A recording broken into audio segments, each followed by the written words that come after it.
Ganito yun sabihin ko sa inyo. Makinig kayo. Binabati ko po kayo at inanyayahan na makinig dito lang sa himpilang DXTC 95.9 Radyo Natin FM, Cotabato City. Maraming salamat po. Sabihin ko sa inyo, di magaga. The country's friendly station, Radyo Natin. And the KBP Golden Dove Award for the best FM radio station provincial goes to Radyo Natin Network, Manila Broadcasting Company. Sa ngalan po ng Manila Broadcasting Company, ang aming Chairman, Mr. Fred J. Lizalde, ang aming Presidente, Mr. Junic Dao, taus-pusong pasasalamat ang aming ipinapaabot sa KBP. Salamat po sa papuri, salamat sa karangalan, at salamat sa inspirasyon. Yung award po na ito, inaalay po namin una sa lahat sa ating Panginoon. Pangalawa sa lahat po ng mga announcers, mga DJs po natin, mga technician, mga radio partners at mga station managers, lalong-lalo na po sa mahigit 12 million listeners po ng ating estasyon sa Luzon, Visayas at Mindanao at nasa labas din po ng ating bansa. Maraming salamat po. Bismillahirrahmanirrahim. Ya ayyuhan nas ittaqu rabbakum inna zalzalatas sa'ati shay'un 'azim. يوم ترونها تذهل كل مرضعة عما أرضعت وتضع كل ذات حمل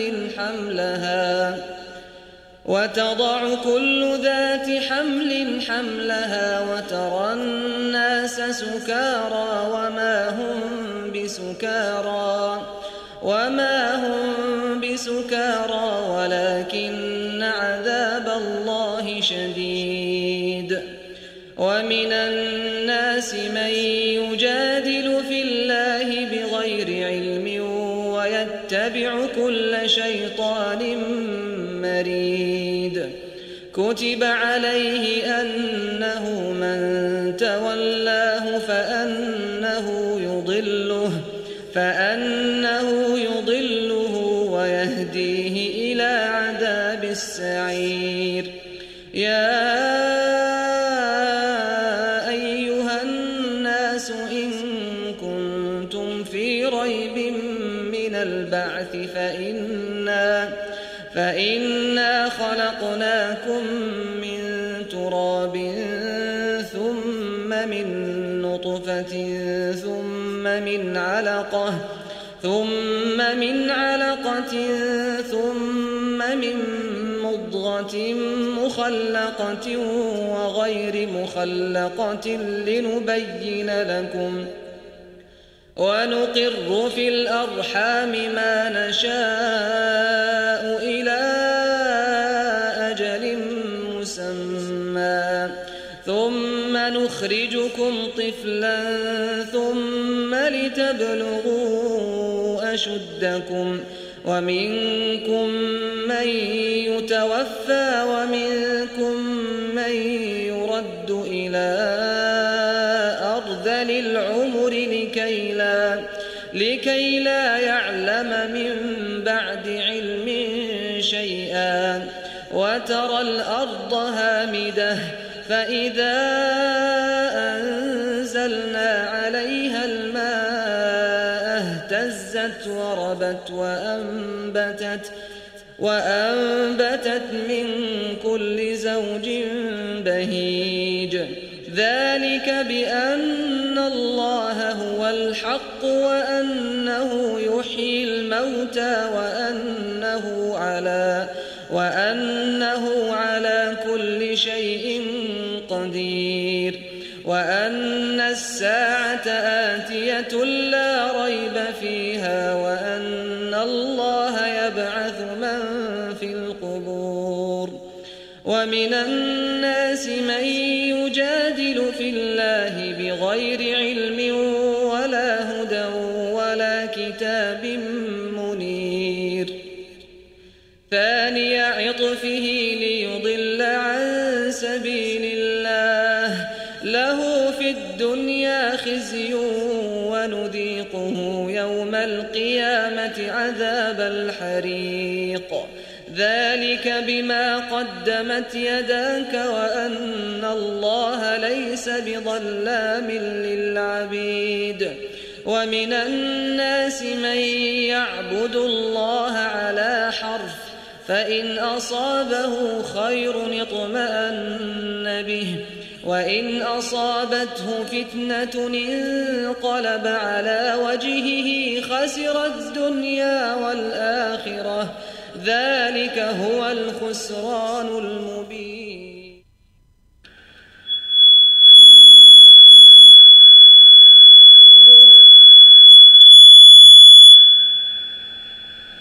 A'udhu billahi minasyaitanir rajim. Ako'y nagpapakupkup sa Allah laban kay Satanas na isinumpa. Bismillahirrahmanirrahim. Sa ngalan ng Allah, ang mapagpala, ang mahabagin. Alhamdulillahi Rabbil Alamin. Ang lahat ng pagpupuri ay sa Allah lamang, ang Panginoon ng sanlibutan. Asyhadu an la ilaha illallah. Ako'y sumasaksi na walang ibang Diyos na dapat sambahin maliban sa Allah. Wa asyhadu anna Muhammadan abduhu wa rasuluh. At ako'y sumasaksi din na si Muhammad ay sugo at alipin ng Allah. Mga kapatid sa pananampalatayang Islam, Assalamu alaikum wa rahmatullahi wa barakatuh. Ang kapayapaan at ang pagpapala ng Allah ay sumasa inyong lahat. Alhamdulillah, magandang araw sa lahat ng ating mga mahal na kababayan ng mga Kristiyano. Inshallah po, narito na naman ang programang gabay ng Quran, masyaallah, na kung saan kinukuha natin ang ating mga katuruan mula sa kung ano ang katuruan ng Islam mula every Tuesday po. Every Tuesday napapakinggan po natin alas 9 hanggang alas 10 ng umaga mula rito sa 95.9 radyo natin FM, broadcasting mula dito sa PC Hill, Cotabato City. Ang programa pong ito ang Islam ay taos-puso naming iniaalay para sa inyong lahat upang mabigyan ng talakayan, mabigyan ng daan ang pag-uusap, paglilinaw, pagpapaabot ng kaalaman tungkol sa paniniwala ng mga Muslim. Ang programa pong ito ang Islam, ay hatid sa atin ng ating butihing Deputy Speaker ng Bangsamoro Transition Authority, ang atin pong BTA Member Parliament, Dr. Attorney Omar Yasser Crisostomo Sema, kasama ang buong staff ng kanyang opisina. Ito pa rin ang inyong lingkod, Brother Abdul Muhaymin Hakubo. Samahan ninyo ako sa isang buong oras na ito na nga, pagpapaabot ng kaalaman para maintindihan natin kung ano yung turo ng Islam. Sapagkat pag maintindihan po natin ang turo ng Islam, ay mas kailangan natin itong maisagawa. Kasi paano mo nga maisabuhay kung hindi mo alam? Paano mo matanggap kung hindi mo naiintindihan? Kaya hayaan po ninyo sa loob ng isang oras, especially sa ating mga mahal na kababayan na mga Kristiyano, ipinag-utos po sa amin ng Allah na ipaabot even a single verse sa lahat po. No? Sa lahat. Pero dahil nandito tayo sa Pilipinas, ika nga, at ang ating mga kababayan ay mga Kristiyano, kaya ito pong programa ay primarily inihahandog namin para sa inyo, para naman inshallah sa pamamagitan ng kaalaman ay magkaroon ng ng gabay. Magkaroon ng gabay. Sapagkat pag nalaman mo isang bagay, ito ang daan para matanggap mo. Pero pag hindi mo alam, hindi mo matatanggap. Akala mo yun pa rin yung tama, yung pinaniniwalaan mo. At higit sa lahat, siyempre, kapag naunawaan natin, nalaman mo, so maintindihan mo na bakit ang mga Muslim ay ganyan. Katulad na lang ng sinasabi natin, ngayong buwan ng November hanggang December po, ang ating topic ay all about Christmas. All about sa kapanganakan ni Jesus. Na bilang Muslim, nais naming ipaunawa, bakit hindi kami naniniwala na si Jesus ay ipinanganak sa buwan ng December. Pero, nais po naming linawin, nais po nating linawin na ang Muslim, dito po sa reliyong Islam, ay naniniwala na ipinanganak si Jesus ni Birhing Maria. In fact, alam mo, kabayang Kristiyano, kung basahin mo ang Surah Maryam, Surah Maryam po ng Quran, pagkatapos mong basahin, hahanga ka po. Bibilib ka sa salaysay na ibinigay. At inshallah mamaya, tatalakay natin. Sikandari po, sa lahat ng mga kapatiran ng mga Muslim, ang programang ito ay para sa inyo.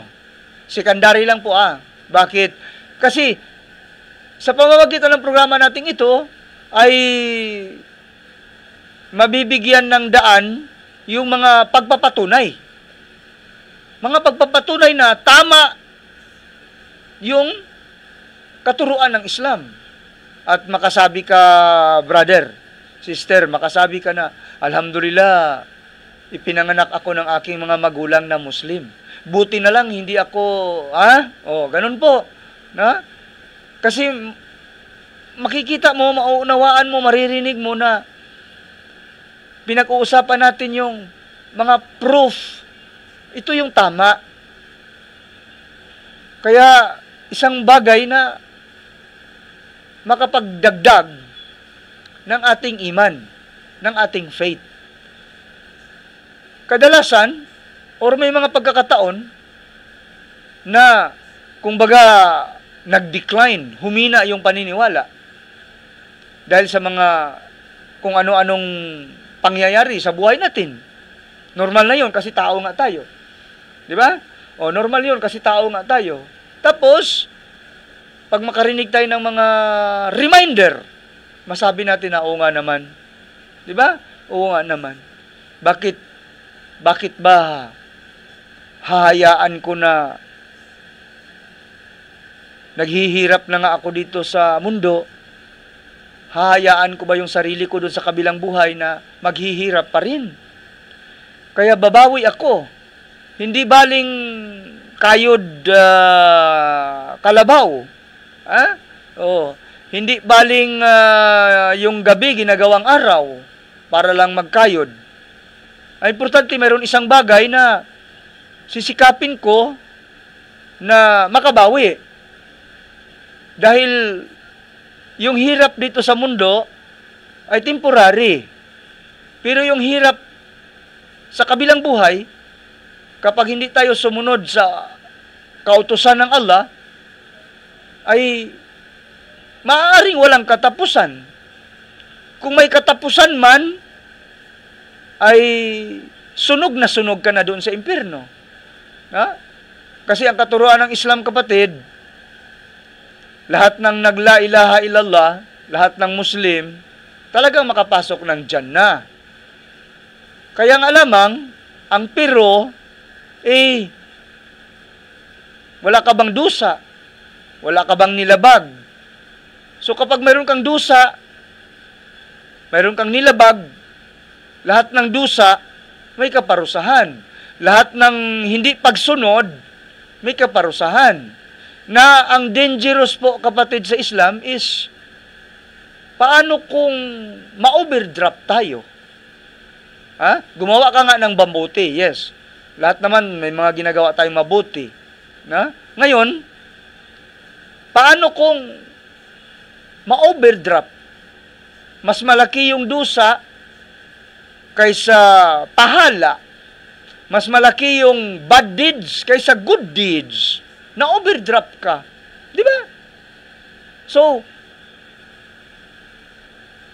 sa pamamagitan ng ating programa, marinig mo na ang susi sa paraiso ay sala at alam mo na doon sa paraiso wala nang hirap. Kaya kung mahirap man itong buhay natin, sikapin natin na sa kabilang buhay, hindi tayo mahirap. Di ba? Dito sa mundo, halimbawa, labor ako, o laborer ka. Kahit ano pong trabaho, kasi mahirap yan. Wala pong trabaho na hindi mahirap. Wala pong trabaho na hindi ka nag-e-effort. Lahat po ng trabaho, naghihirap yan. Maniwala kayo sa akin, akala nyo madali mag-opisina. Hindi po. Mahirap po sa opisina. Hindi po ganun kadali mag-opisina. Maraming gawain na mahirap. Nag-i-exert ka rin ng effort. So lahat ng trabaho mahirap. So dito sa mundo, temporary lang ang hirap. Pagkahapunan, construction worker ako. Pagkahapon, makapagpahinga, makarelax. Hindi na. Temporarily, pagkagabi, nawala yung hirap. Nagpahinga ka, nawala yung pagod, di ba? So, hindi siya mananatili. Hindi ka mananatili na pagod ka lang. Palagi na lang pagod. Buong gabi, buong araw pagod. Hindi. Hindi ganyan dito sa mundo. Pero sa kabilang buhay, kapatid, yung kaparusahan ng mga paglabag sa utos ng Allah, abay walang katapusan. Although, yun na nga may katapusan, pero sunog na sunog ka. Bilang Muslim, may katapusan siyempre. Kasi mayroon ngang sinasabi na, sabi ng propeta, the last man to enter paradise. Yung pinakahuling Muslim, pinakahuling tao na Muslim na pumasok sa paraiso, sunog na sunog. Pero nakapasok sa paraiso, pero sunog na sunog. Kasi bago ka makapasok sa paraiso, magbayad ka muna. Lilinisin ka muna sa lahat ng kasalanan. Ganun yun. Na kapatid, huwag nating hayaan yun. Huwag nating hayaan na dito sa mundo, nahihirapan na tayo. Doon sa kabilang buhay, mahirapan pa rin tayo. Ano ba yan? Di ba?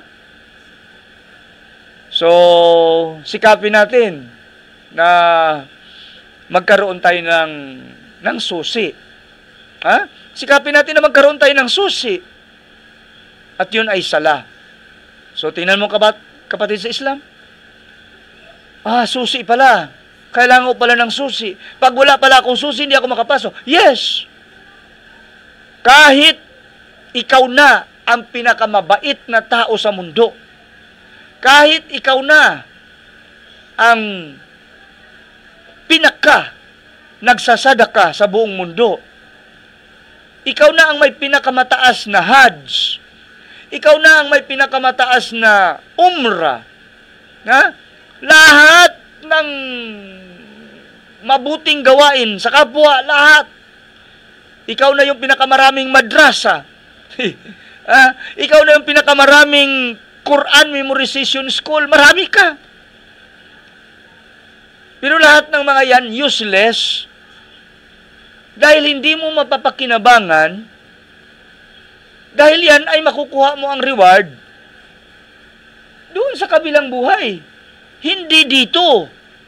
Ngayon, para makuha mo yan, yung sadaka mo sa madrasa, yung anak mo na hafiz, yung masjid mo, nagpatayo ka ng masjid, maraming masjid pinatayo mo. Pero lahat ng mga yan, hindi mo makukuha ang reward kung wala kang susi. Yes, mayroon reward. May masjid ka, may madrasa ka, may Quran Memorization Center ka, may Dawa Center ka, na? O, supporter ka ng programa ni Brother Jacobo. O, kailangan ko talaga ng supporter. Inshallah po, no? Pwede kayo makipag-ugnayan sa akin. Kailangan ko ng supporter. Kailangan natin ng da'wa partner. Marami tayong da'wa na gustong gawin. Hindi natin magawa. Kasi kulang tayo ng supporter. Kaya siguro, ako'y nag-aanyaya sa mga mayayaman dyan. Mga mayayaman, mga milyonaryo na mga Muslim. Although kahit hindi ka mayaman, pwede ka maging bahagi ng da'wa eh. Hindi kailangan talagang mayaman. Pero siyempre, yung mga mayayaman, yung mga milyonaryo, may tag-5 sasakyan, may tag-3 bahay, bahay dito, bahay sa Davao, bahay sa Manila. Mga mayayaman, may mga negosyo, malalaking income. Inaanyayahan ko po kayo na maging bahagi ng pagpapalaganap ng katuruan ng Islam. Isipin mo, brother, sister, ang sabi ng propeta, kung mayroon tayong magabayan na isang tao sa Islam, magabay sa Islam, katulad dito programa natin, magabayan, marinig niya na susi pala ang kailangan. Hindi pala ako wala palang pakinabang sa akin, hindi ko pala mapakinabangan. Hindi ko pala makuha yung reward. Ng lahat ng ginawa ko mabuti, hindi ko makukuha yung reward kung wala akong susi sa pagpasok ng Jannah. You see? So, kailangan ng susi ng sala. Susi pala. Tingnan mo, kapatid. So, inshallah po, gabayan tayo ng Allah. Ang sabi po ng Propeta Muhammad, kapag ang sala mo, ang una-unang itatanong sa isang Muslim ay ang sala. Ang una-unang imbestigahan, ang una-unang susuriin, ang unang questionin, ang una-unang question, ang usisain, ang una-unang titingnan ay ang sala. Ano itong sala ni Jacobo? Pag nakapasa ang sala ni Jacobo, pasado lahat. Yes. Kapatid, pag nakapasa ang sala mo, pasado lahat. Kaya mahalaga po ang sala. Kaya nga, pagkatapos nating sumaksi na walang ibang Diyos na dapat sambahin maliban sa Allah, at si Muhammad ay sugo, la ilaha illallah, Muhammad Rasulullah, ang ikalawa na haligi na dapat mong itayo ay sala. Ganon siya kaimportante. Gabayan tayo ng Allah para makapagsala, magawa natin yung sala. Paano mo malaman na ginagabayan ka ng Allah? Paano natin malaman na may taufik ang Allah sa iyo? Kapag ang ginagawa mo, nagugustuhan mo. Masya Allah. Kapag ang ginagawa mo, nagugustuhan mo. Halimbawa, yung sala, hinahanap-hanap mo yung sala. Pag hindi ka makapagsala na parang problematic ka, parang may kulang sa buhay mo. Kung hindi ka nagsasala, may kulang sa buhay. May kulang. Uneasy ka. Di ka mapalagay. May bagay na may kulang ba? Hinahanap-hanap mo. Kasi nagugustuhan mo. Yan ay isang palatandaan ng taufik ng Allah. Ngayon kapatid, palagi ko sinasabi, ito ay turo ng Islam. Humingi ng taufik sa Allah. Humingi. Ya Allah, gabayan mo ako. Ya Allah, taufikan mo ako. Ya Allah, tulungan mo ako makapagsala ng 5 beses. Kasi useless. Bakit sinasabing useless? Useless yung madrasa mo. Useless yung Quran tahfiz mo. Useless yung masjid mo. Yung mga sadaka mo, useless. Hajj. Useless kasi wala kang susi, hindi mo makukuha. Di ba? So useless. May reward ka nga, pero hindi mo naman mapapakinabangan. Parang yung pagkain sa telebisyon. Nanonood tayo sa TV, nanonood tayo sa Facebook. Maraming mga post ng mga masasarap na pagkain. Makakain mo ba? Makakain mo? Abay, hindi, siyempre. Makain mo ba yun na nasa Facebook? Hindi. Tinitingnan mo lang, hanggang tingin ka lang, hanggang laway ka lang, hanggang inggit ka lang. Ang sarap. Hanggang comment ka lang. Yummy. Wow, masarap, pahingi. Oh. Hindi mo pwedeng sabihin, pasend. I-send mo sa akin. Hindi. Kahit pagdating doon sa messenger mo, tingnan mo lang din. Walang pakinabang. Ganyan po ang kahalagahan ng sala upang mapakinabangan yung lahat ng naitanim mo, ma-harvest mo. Paano mo ma-harvest kung hindi ka makapasok? Di ba kapatid, tama? Tama kapatid. Paano mo ma-harvest kung hindi mo mapasok? Di ba? Paano mo makuha kung nakakandado? Wala kang susi. Alhamdulillah, mga kabayang Kristyano, ito na nga, mga Muslim, hindi naniniwala na si Jesus ay pinanganak sa buwan ng December. Bakit? Yan po yung ating isa-isahin, patuloy na pag-uusapan. Dito pa po tayo sa Luke chapter 2, verse 1 to 4 tayo ngayong araw na ito. Luke chapter 2, verse 1 to 4. Lucas kapitulo 1, kapitulo 2, versikulo 1 hanggang 4. Ano pong mababasa natin sa Lucas kapitulo 2, versikulo 1 hanggang 4? Ito po ay patungkol sa iniutos ng haring si Herodes, King Herod, na ang lahat ng nasasakupan ay magpa-register. Ito po yung tinatawag na national census. National census. Nagkaroon ng kautusan, nagpalabas ng kautusan si King Herod sa lahat ng nasasakupan ng kanyang lugar. Lahat ng kanyang nasasakupan. Yung coverage ng kanyang pagiging leader. Halimbawa, Maguindanao area. Ipinag-utos na lahat magpa-register.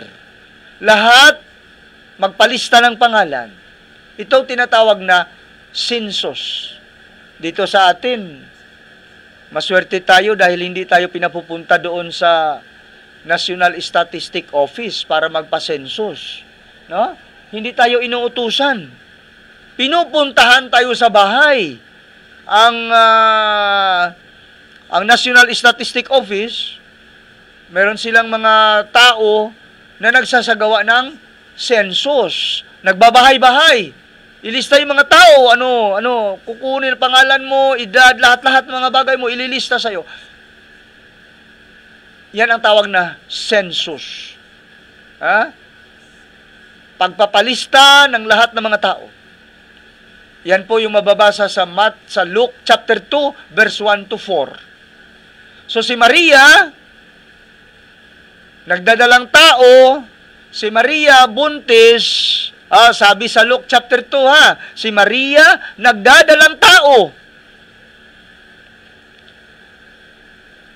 Pumunta sila sa Bethlehem, sa city of David. Pumunta sila sa Bethlehem, in the city of David, para magpalista. Buntis si Maria. Kasama daw ang kanyang anak na kasama daw ang kanyang asawa na si Joseph. Si Joseph. Allahu Akbar.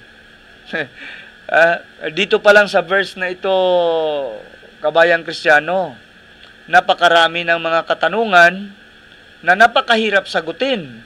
Na napakaraming mga katanungan na hanggang sa ngayon, walang matibay na sagot. Walang matibay na paliwanag. Na ngayon, anong problema rito?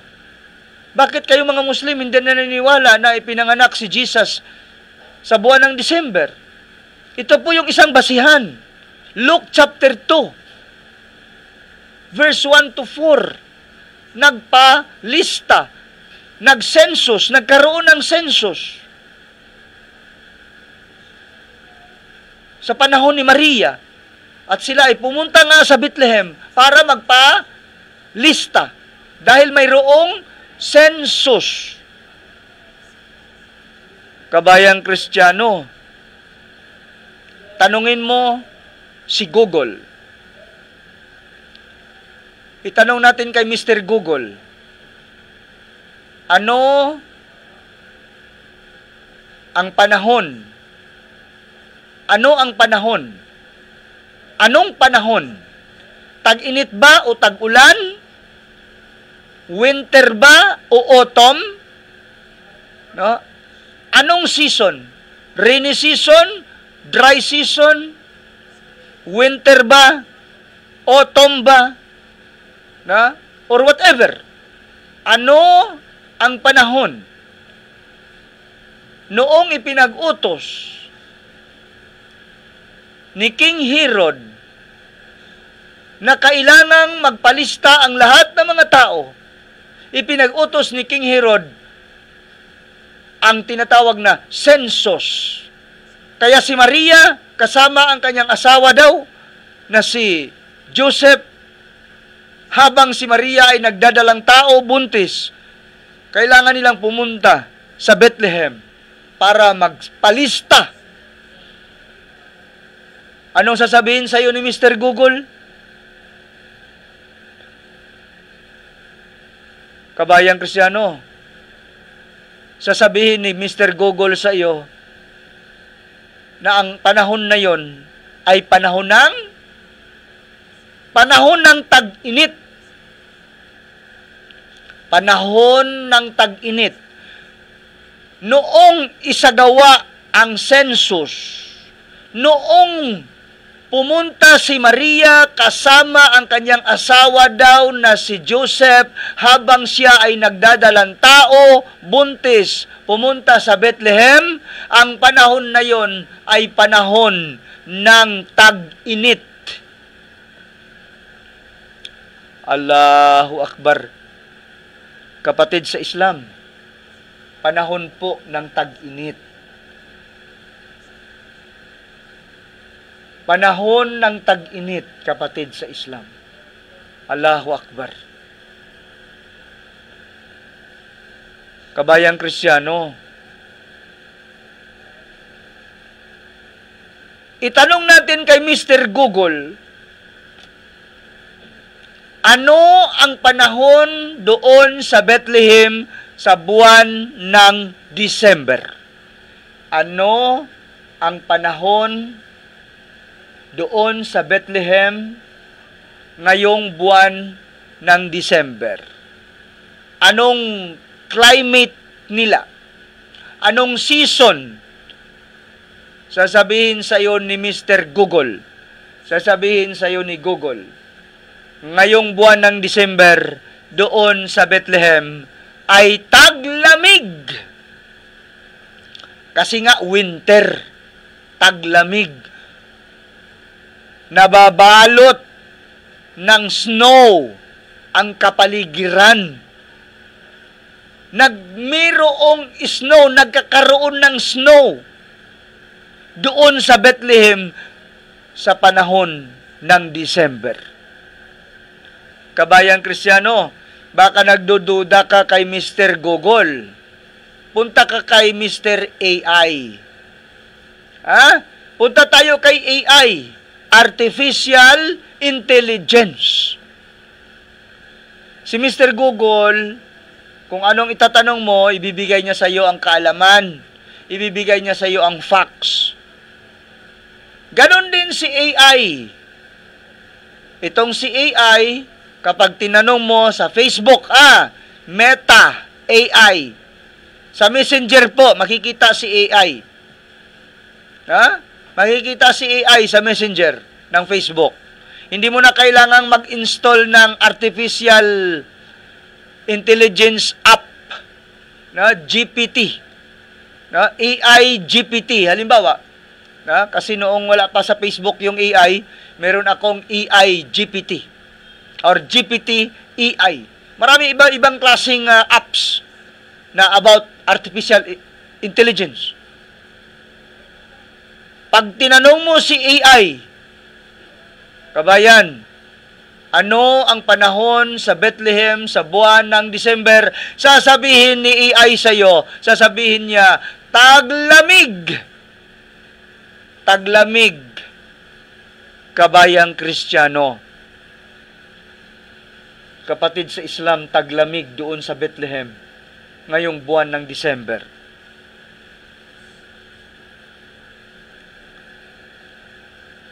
Nakita natin yung problema? Nakita ba natin yung problema? Na-analyze ba niyo yung problema? Yes.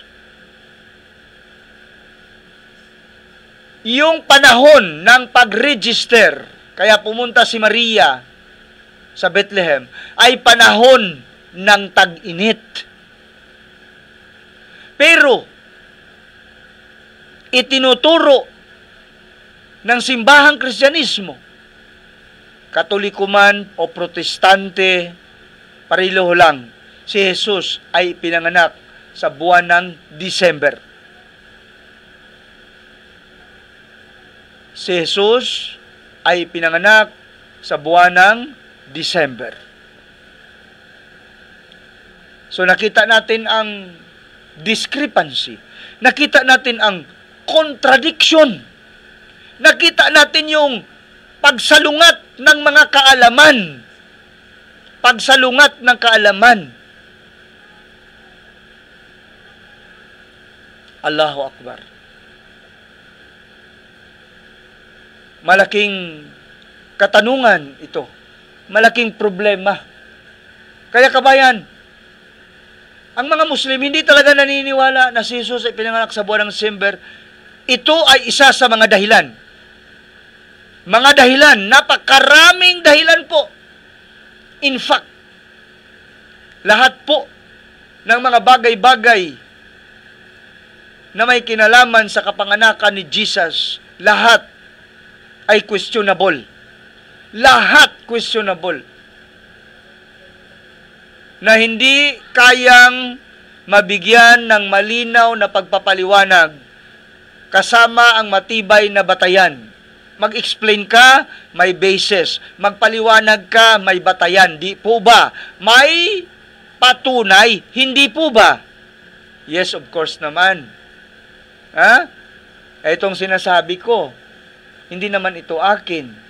Ito yung sinasabi ng ating mga comparative da'wa scholar. Ito ay sinasabi ng ating mga comparative da'wa scholar.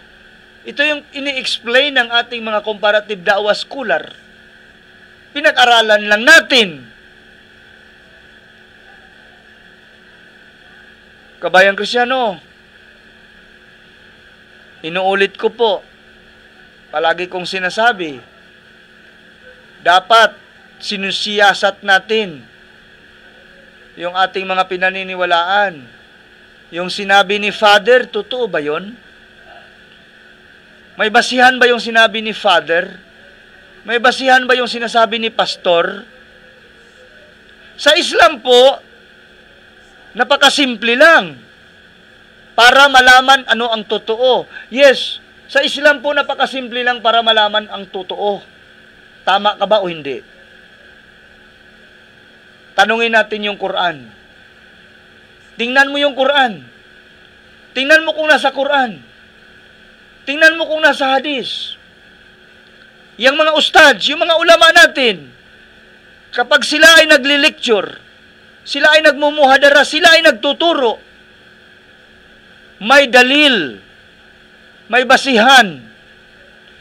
Kapatid, may basihan. May batayan po, kapatid. Ngayon, kung yung sinasabi ng ustads or ng ulama, alanganin ka, pwedeng ipagtanong. Yung sinabi ba ni Jacobo, tama? Hindi tayo makapasok sa paraiso kung walang susi. Yung susi ba para sa paraiso ay sala? Tama ba yun narinig ko kay Jacobo? O, pwede niyong itanong. Yes. At pwede niyong i-message sa akin, brother, may mali. Brother, correction doon sa sinasabi mo, brother, correction. Ito yung tama, brother. You see? Pwede. Number ko po, 0965-587-8800. 0965-587-8800 po. So, kabayang Kristyano, itanong naman natin kay Pastor, bakit December 25? Hindi ba sa panahon na yon ay tag-init? Nung pumunta si Maria sa Bethlehem upang magpalista, dahil census, kautusan ni King Herod, yun ay panahon ng tag-init. Alhamdulillah, talagang tumatakbo yung oras. Oo, tiningnan ko dito. No? Tumatakbo. Allahu Akbar, napakabilis.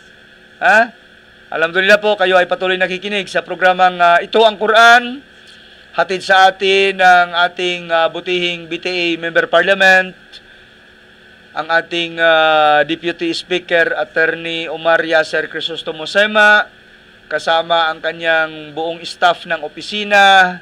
Alhamdulillah, mashallah, palagi ko pong masasabi, ito pong programang ito ay bunga ng pagsagot ng Allah ng aking dalangin na sana may mag-sponsor ng programa. Meron pa po akong isang dinadalangin. Sana kayong nakikinig ngayon, maging bahagi nito. Kayong nakikinig, maging kasagutan sa panalangin ko sa Allah na sana may mag-sponsor ng tinatawag nating jail da'wa. Napakarami po tayo mga kapatiran na nakabilanggo, nasa bilangguan po. Dito sa Cotabato City, napakaraming mga bilanggo na kailangan mabigyan natin ng Islamic education. Kailangan mabigyan natin ng reminder. Kailangan yung kanilang spiritual needs ay maibigay. Pero kailangan natin ng sponsor. Dahil hindi naman pwede, brother, hindi ba pwede pag nagdawa walang pera? Pwede ba magdawa walang pera? Pwede naman. Pero depende sa programa. O magje-jail dawa tayo. Kailangan natin ng merienda. Di ba? So kailangan natin ng sponsor. So inshallah po, sana sa pamamagitan ng programang ito ay makarating ito sa mga tao na may kakayahan. Alam mo kapatid, kahit niyat, mayroon na tayong reward. Ganyan po kaganda ang Islam. Kaganda ng Islam. Niyat lang, may reward ka na. Pag makapera ako, magbibigay ako ng sadaka kay Brother Jacobo. Na kahit hindi ka magkapera, naka-reward ka na kasi nagniyat ka. Kahit ba naman niyat, hindi mo magawa. Kahit ba naman yung amin, ya Allah, sana may mag-sponsor sa programa na jail dawa na sinasabi ni Brother Jacobo. Ya Allah, amin, ya Allah. Kahit yun, pwede mong gawin, kahit yun, napakalaking bagay na magawa mo, brother, sister. Inshallah po. Inshallah. So, kabayang Kristyano, ito palagi ko rin sinasabi sa mga listeners, Kasi baka tataas yung kilay ninyo eh. Tataas yung kilay ninyo sa naririnig ninyo eh. Nandyan na naman, naninira, nang aatake. Hindi po, taos puso po kaming nagpapaabot ng kaalamang ito para sa inyo mga kabayang Kristiyano, sapagkat gusto namin sundin ang utos ng Allah. Para magkaroon ng reward, taos puso. Kapag ginawa mo yung utos ng Allah, kailangan taos sa iyong puso. Kailangan ikhlas ka, ikhlas, totoo sa sarili. Magkakaroon ka ng reward. Kaya kami totoo sa sarili namin. Na nais namin ipaabot ang mga kalamang ito dahil nais namin kayo magbalik sa relihiyon ng ating mga ninuno. Walang iba kung hindi ang Islam. Kaya inanyayahan po namin kayo. Discover Islam. Research Islam. Pag-aralan ng Islam. Yes. Dito sa Cotabato, kabayan, kapatid sa panampalatang Islam, dito sa Cotabato, meron tayong Dawa Center. TMDF Dawa Center. Matatagpuan sa Dato Manong Building, Notre Dame, harapan ng Notre Dame University, Indy Avenue, sa harapan po ng exit gate ng Notre Dame University. Nasa taas po tayo ng Producers Bank. Ito Producers Bank, bagong open na branch dito sa Cotabato. Matatagpuan yan sa Indy Avenue, Notre Dame University. Harapan, Dato Manong Building po yan. So nasa taas po tayo, ang TMDF Dawa Center. Meron pong mga reading materials, pamphlets na available na pwede nyo pong makuha libre, kapatid. Libre po. Bumisita lamang sa ating Dawa Center. Pwede kayo makipag-ugnayan sa cellphone number 0965-587-8800. 0965-587-8800. Inshallah po? Yes, inshallah. Another announcement. Bago tayo tuluyang maubusan ng oras. Allahu Akbar. Meron po tayo tinatawag na kasambahay da'wa. Kasambahay da'wa. Kapatid sa Islam, meron ka bang katulong na non-Muslim? Ang katulong mo ba, Christian? Dalhin po yan sa ating Da'wa Center. Para maipakilala natin sa kanya, ito ang Islam. Maipakilala natin sa kanya, ano ang Islam. Maipakilala natin sa kanya ang gabay ng Quran. Gabay ng Sunnah ng Propeta Muhammad. Ano ang katuruan ng Islam? Yun po. Pwede rin. Pero mas pinaka-the best, dalhin sila sa Da'wa Center. Pero pwede rin. Bakit naman hindi? Pwede kayo makipag-ugnayan sa inyong lingkod, Brother Jacobo, para pumunta kami sa bahay mo. Para ma-explain natin, maibigay natin, ano ang Islam? Ito ang Islam sa iyong non-Muslim na kasambahay. Mayroon kang kaopisina na non-Muslim, katrabaho, barkada, kapitbahay, kapamilya na non-Muslim. Pwede kang kumuha ng reading materials. Pwede kang kumuha ng reading materials sa ating Da'wa Center para maibigay sa kaopisina mo na non-Muslim. Kaibigan mo na non-Muslim, kapitbahay mo, kapamilya mo na non-Muslim. Ano pa? Yung mga non-Muslim na kainkwentro mo, mayroon kang connection sa kanila. Bigyan po ng babasahin tungkol sa Islam. Bakit? Bahala sila sa buhay nila, brother. Hindi, mali. Mali po. Hindi pwedeng bahala sila sa buhay nila. Anong pakialam ko sa kanila? Hindi pwede yan. Mali yan. Bakit? Abay, inutusan tayo ng Allah na ipaalam even a single verse. Maliban pa, bilang Muslim, abay magkakaroon ka ng pananagutan sa iyong katulong. Yung katulong mo na non-Muslim, magrireklamo yan, brother. Yes, magrireklamo. Bakit hindi mo pinaalam kung ano ang Islam sa kanya? Sisihin ka. Sabi niya, ya Allah, dahil dito sa boss ko na, Muslim na boss ko na ito, hindi man lang niya 10 taon, tumanda na ako bilang kasambahay, hindi man lang niya sinabi sa akin na ito ang Islam, ito ang Islam. Hindi man lang niya sinabi sa akin kung ano ang Islam. Kaya ito, ya Allah, hindi ko kasalanan. Kasalanan niya. Kapatid, paano mo sagutin sa Allah yan? Paano natin sagutin sa Allah? Kahit pamphlets, kahit may dumaan sa wall mo na post about Islam, hindi mo man lang na-send sa messenger ng kaibigan mo. Hindi mo na-send sa messenger ng kaibigan mo. Non-Muslim yung kaibigan mo.